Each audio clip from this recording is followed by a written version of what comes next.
예, 모두 편히 자리에 앉아주시기 바랍니다. 오늘 복음은 예수님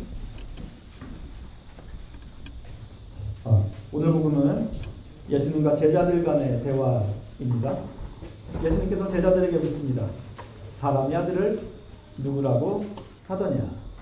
제자들이 답합니다. 어떤 사람들은 세례자 요한이라 하고 어떤 사람들은 엘리야라 하고 또 예레미야나 예언자 가운데 한 분이라고 하는 사람들도 있습니다. 그러자 예수님께서 그러면 너희는 나를 누구라고 생각하느냐 하고 물으십니다.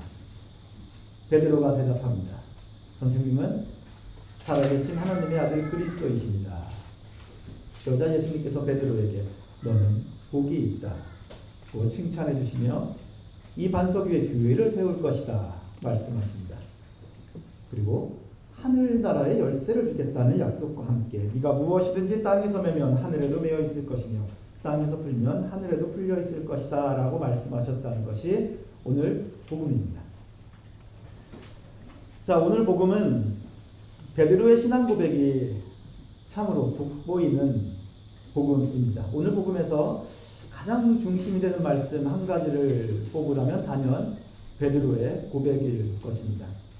선생님은 살아계신 하나님의 아들 그리스도이십니다.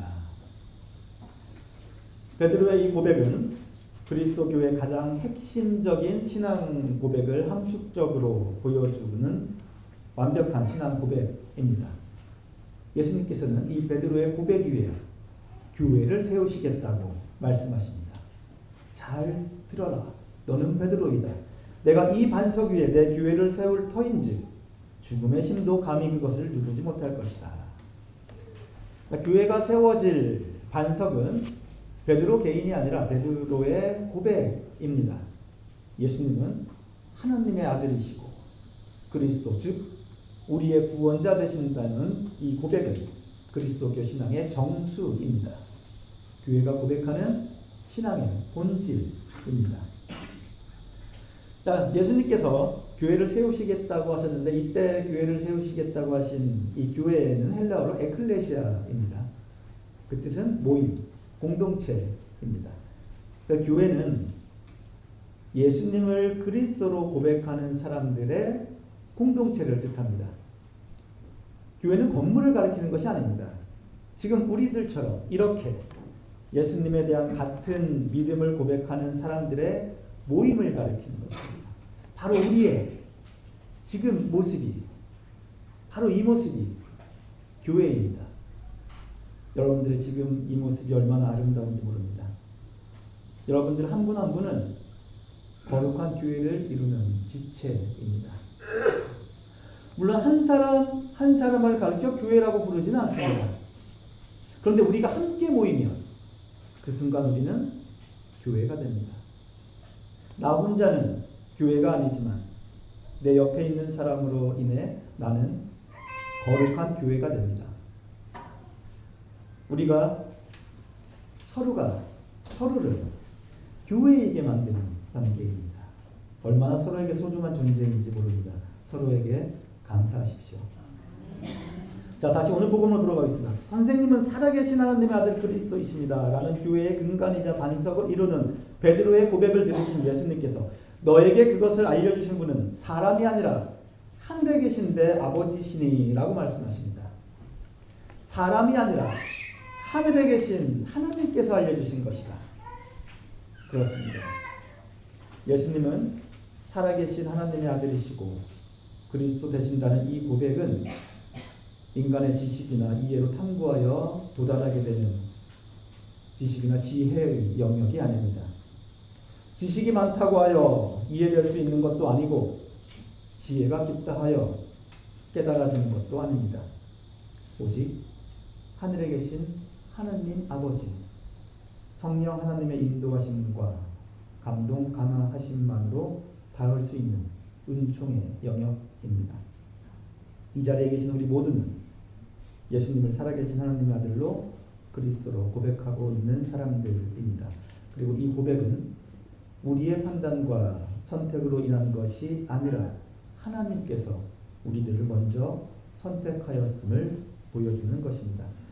요한복음 15장입니다. 너희가 나를 택한 것이 아니라 내가 너희를 택하여 세운 것이다.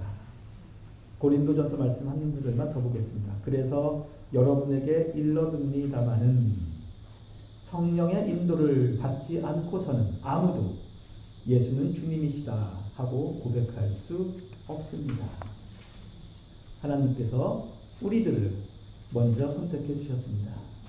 참 감사합니다. 여러분들은 하나님께서 선택하신 사람입니다. 그것만으로도 여러분들이 얼마나 귀한 존재인지 모릅니다.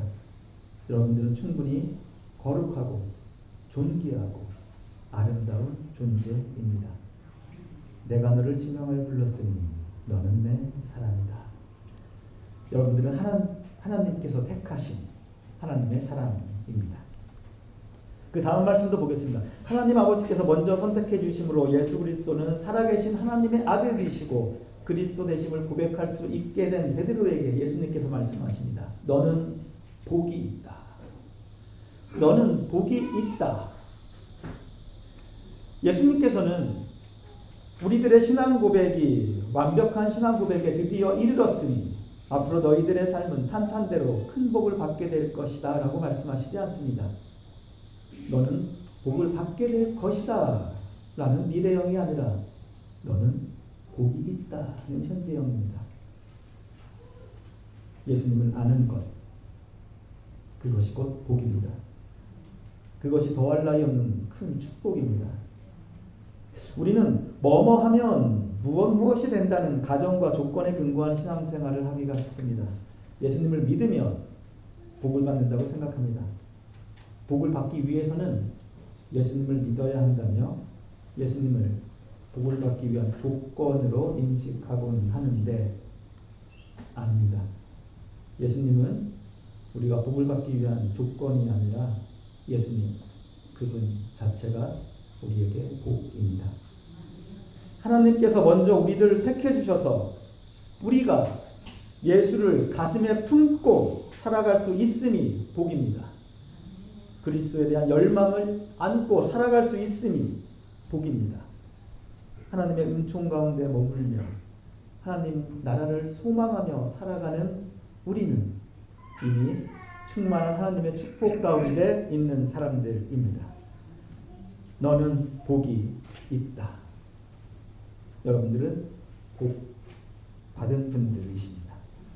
자, 베드로에게 너는 복이 있다 말씀하신 예수님께서 이제는 하늘나라의 열쇠까지 주겠다고 하십니다. 19절입니다. 또 나는 너에게 하늘나라의 열쇠를 주겠다.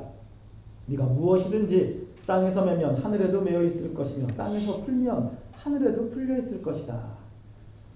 하늘도 매고 하늘도 풀 수 있는 하늘나라의 열쇠를 주겠다 하십니다. 정말 대단한 축복입니다. 우리들의 손에 이제는 하늘나라의 열쇠가 쥐어져 있습니다. 천국의 문을 마음대로 언제든지 열고 닫을 수 있는 하늘나라 열쇠가 이제 우리 손에 있습니다. 그럼 하늘나라의 열쇠를 맡기셨다는 것은 무슨 의미일까? 유대 전통에서 열쇠를 맡긴다는 의미는 집사의 직분을 의미하는 것입니다. 주인의 금고와 창고를 마음대로 열고 닫을 수 있는 권한을 관리인에게 맡기는 것입니다. 그것은 권한인 동시에 막중한 책임이기도 합니다. 주인의 깊은 신뢰 속에서 주인의 창고에 있는 것들을 이용해서 그 집안에 속한 모든 가족과 종들과 가축들을 돌볼 막중한 책임을 지우는 것입니다. 하늘나라 열쇠를 우리들에게 맡겨주셨다는 것은 하늘나라 안에 가득한 하나님의 사랑과 온유와 자비와 평화로 사람들을 돌보라는 책무가 주어지는 것입니다. 하늘문을 굳게 닫아 걸고 누구도 침범할 수 있도록 지키라는 것이 아니라 언제든 하늘나라 문을 열어 그 안에 가득 차 있는 사랑도 온유도 자비도 평화도 마음대로 꺼내다가 쓰라는 것입니다. 달란트 비율을 잘 아실 것입니다. 주인이 종들에게 각각 달란트를 맡깁니다. 그들 중 일부는 주인이 맡긴 달란트를 적극 활용하여 배가시킵니다. 착하고 충성된 종이라 칭찬받습니다. 그런데 어느 종은 주인이 맡긴 달란트를 그대로 땅속에 묻어둡니다. 그러자 땅속에 달란트를 그대로 묻어둔 종에게 주인이 말합니다. 이 악하고 게으른 종아, 가족들과 종들과 가축들을 잘 돌보라고 주인이 창고 열쇠를 맡겼는데 창고문을 굳게 걸어 잠그고만 있는 관리인은 악하고 게으른 관리인입니다. 하늘나라의 열쇠를 손에 쥐고도 문을 그대로 걸어 잠그고 아무것도 꺼내 쓰지 않는 사람은 악하고 게으른 종입니다. 마태복음 23장입니다. 율법학자들과 바리사이파 사람들아, 너희 같은 위선자들은 화를 입을 것이다. 너희는 하늘나라의 문을 닫아놓고는 사람들을 가로막아서서 자기도 들어가지 않으면서 들어가려는 사람마저 못 들어가게 한다. 너희들은 화를 입을 것이다. 너희는 하늘나라의 문을 닫아놓고는 사람들을 못 들어가게 한다. 하늘나라 문을 닫아놓고 있는 이들에게 너희들은 화를 입을 것이다 하십니다. 대단히 두려운 말씀입니다. 예수님께서 우리들에게 하늘나라 열쇠를 주신 것은 세상을 향해 하늘문을 활짝 열어두라는 것입니다. 세상이 닫아놓은 하늘문을 우리가 열어야 합니다. 위선과 아픔과 다툼과 미움, 분노와 좌절과 시련과 고통으로 닫혀있는 하늘문을 이제 우리가 열어야 합니다. 주님은 살아계신 하나님의 아들 그리스도이십니다라는 우리의 고백은 그리스도교 신앙의 정수를 담은 완벽한 고백입니다. 그러한 고백을 할 수 있는 것이 분명 우리에게 축복이고 은총입니다. 하지만 신앙은 고백에서 그치지 않습니다. 내가 하나님의 자녀임을 깨달은 이들에게는 이제 하나님의 자녀답게 살아야만 하는 책무가 주어집니다. 예수님이 우리의 주인이시고 메시아 되심을 고백하는 모든 이들에게는 하늘나라의 열쇠가 주어집니다. 예수님들은 우리들의 두 손에 하늘나라의 열쇠를 꼭 쥐어주십니다. 이제 그 열쇠로 하늘나라의 문을 활짝 열어 제껴야만 하는 과제가 우리 앞에 놓여 있습니다. 그럼 하늘문은 어떻게 여는 것이냐? 네가 무엇이든지 땅에서 매면 하늘에도 매여 있을 것이며 땅에서 풀면 하늘에도 풀려 있을 것이다. 하늘문을 열기 위해 우리의 시선을 하늘에 둘 필요는 없습니다. 하늘문은 바로 이 땅에서, 바로 이곳에서 열어야 합니다. 우리의 말로 열고, 우리의 손으로 열고, 우리의 용서로 열고, 우리의 사랑으로 열고, 우리의 환대로 여는 것입니다. 아무리 온전하고 완전한 신앙 고백이라 하더라도 신앙은 고백에서 그치지 않는다고 말씀드렸습니다. 하나님은 사랑이십니다 라고 말하는 것이 우리의 신앙 고백이라면 내가 누군가를 사랑으로 품어 안는 것은 하늘문을 여는 것입니다. 하나님은 자비로우신 분이십니다 라고 말하는 것은 신앙 고백이지만 내가 누군가에게 자비를 베풀고 용서해 주는 것은 하늘문을 여는 것입니다. 하나님은 언제나 우리와 함께 계십니다 라고 말하는 것은 신앙 고백이지만 절렬한 외로움과 아픔 속에 있는 누군가의 곁에 잠시라도 함께 머물며 조그마한 위로가 되어주는 것은 하늘문을 여는 것입니다. 하나님 안에서 우리는 하나입니다 라고 말하는 것은 신앙 고백이지만 가장 보잘것없는 자, 가장 낮은 자, 우리 안에 가장 작은 자를 내 형제로, 내 자매로 받아들이는 것은 하늘문을 여는 것입니다. 우리의 신앙 고백은 완벽합니다. 그런데 우리 손에 들려있는 하늘나라 열쇠는 잘 사용하고 계십니까? 혹시 내게 맡겨진 하늘문은 언제나 굳게 닫혀 있기만 한 것은 아닙니까? 우리는 그리스도인입니다. 우리는 하나님의 자녀입니다.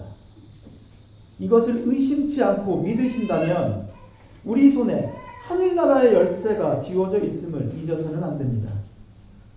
열쇠를 너무 오랫동안 사용하지 않아 녹슬어버리면 정작 내가 하늘나라에 들어가고 싶어 문을 열려고 할 때 이미 내 손에 있는 열쇠로는 더 이상 문을 못 열 수도 있습니다. 더 늦기 전에 오늘 모처럼 하늘나라의 문을 활짝 열고 그 안에 가득한 사랑 하나, 용서 하나, 축복 하나, 위로 하나 꺼내셔서 함께 나누어 보시는 것은 어떠십니까? 하늘나라에 가득한 충만한 사랑과 용서와 자비와 평화를 언제든 마음껏 꺼내 쓰시는 교우 여러분 되시기를 우리들에게 기꺼이 하늘나라의 열쇠를 맡겨주신 주님의 이름으로 축원드립니다. 성부와 성자와 성령의 이름으로 말씀드렸습니다.